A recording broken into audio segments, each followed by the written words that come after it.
नमस्कार दोस्तों, स्वागत है आज की बड़ी खबर एआई पर।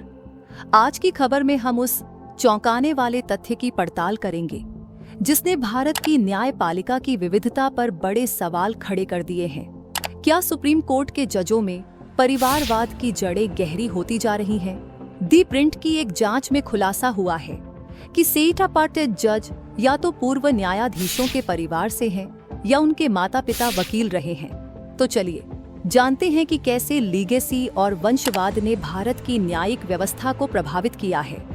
द प्रिंट की जांच के अनुसार सुप्रीम कोर्ट के वर्तमान 23 जजों में से कम 10 जज पूर्व न्यायाधीशों के करीबी रिश्तेदार हैं, जबकि इतनी ही संख्या में जज ऐसे हैं जिनके पिता वकील थे। मसलन सीजेआई संजीव खन्ना के चाचा थे प्रसिद्ध जज एचआर खन्ना, जिन्होंने 1976 में इमरजेंसी के दौरान नागरिक अधिकारों के पक्ष में अकेले विरोधी फैसला दिया था।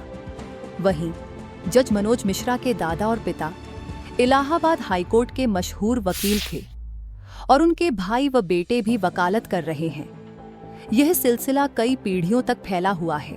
पूर्व सुप्रीम कोर्ट जज जस्टिस एम पॉन्टबी लोकुर कहते हैं, लीगेसी हर पेशे में है, चाहे मेडिकल हो, राजनीति हो या बॉलीवुड, पर न्यायपालिका में यह सिर्फ परिवार तक सीमित नहीं होना चाहिए। वरिष्ठ वकील इंदिरा जयसिंह इसे विशेषाधिकार का चक्रव्यूह बताती हैं। न्यायिक नियुक्तियां सार्वजनिक सेवा है, व्यापार नहीं। यहाँ वंशवाद खतरनाक है। वहीं जस्टिस लोकुर सरकार को भी आड़े हाथों लेते हैं। कॉलेजियम प्रणाली में सुधार जरूरी है। सरकार योग्य वकीलों की नियुक्ति में देरी करके पॉकेट वीटो का इस्तेमाल कर रही है। वरिष्ठ वकील दुष्यंत दवे मानते हैं कि यह समस्या व्यापक है। जज का बेटा जज बनेगा, यह तो डॉक्टर वकीलों के परिवारों जैसा ही है। लेकिन वे कॉलेजियम को गंभीर रूप से दोषपूर्ण बताते हैं। नियुक्तियां परिचितों के दायरे तक सीमित हैं, योग्य लोगों को मौका नहीं मिलता। वकील वृंदा ग्रोवर कहती है, न्यायपालिका में कानूनी अभिजात्य वर्ग का वर्चस्व है। यह देश की जटिल सामाजिक विविधता को नहीं दर्शाता। पूर्व कानून मंत्री वीरप्पा मोइली बताते हैं कि 2010 में हुई बैठकों में भी कॉलेजियम में जातिगत और लैंगिक पक्षपात पर चिंता जताई गई थी।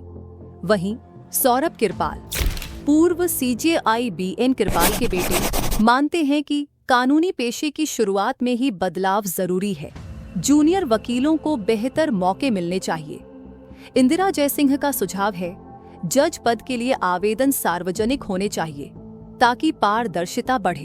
तो दोस्तों, यह रिपोर्ट हमें दिखाती है कि भारत की न्यायपालिका में परिवारवाद एक गहरी समस्या बन चुका है। हालांकि कुछ जज, जैसे राज्यसभा के पूर्व गवर्नर के बेटे, इस चेन को तोड़कर उभरे हैं, लेकिन यह अपवाद ही है। विशेषज्ञों का मानना है कि कॉलेजियम प्रणाली में व्यापक सुधार और नियुक्तियों में विविधता ही इसका समाधान हो सकती है। अगले सप्ताह सुप्रीम कोर्ट कॉलेजियम की एक बैठक होनी है, जहां इन मुद्दों पर चर्चा होने की उम्मीद है। दोस्तों, आज की यह खबर हमें याद दिलाती है कि न्याय तक सबकी पहुंच तभी संभव है जब न्यायपालिका देश की विविधता को पूरी तरह दर्शाए। अगर आपको यह रिपोर्ट पसंद आई तो चैनल को सब्सक्राइब करें और बेल आइकन दबाना न भूलें। धन्यवाद और जुड़े रहिए आज की बड़ी खबर एआई के साथ, जहां हर खबर होती है सबसे बड़ी खबर।